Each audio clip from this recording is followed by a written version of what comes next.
Guys, welcome back to our channel. In today's video, I'm going to show you how you can fix this ChatGPT saying server error or something seems to have gone wrong. So first of all, you need to understand why this happens.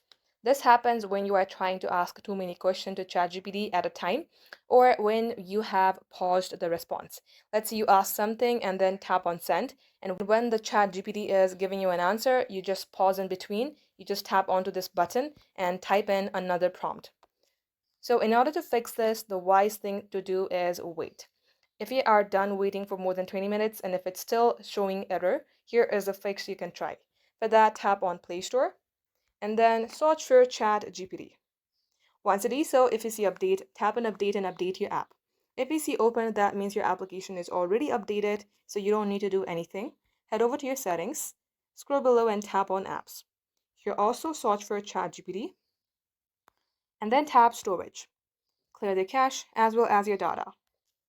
Once it is so, come back onto your app info page, tap on set as default, untoggle this link. Once it is so, tap on force stop and then OK. And once it's done, restart your device. Launch your ChatGPT application. It will ask you to re-log into your account.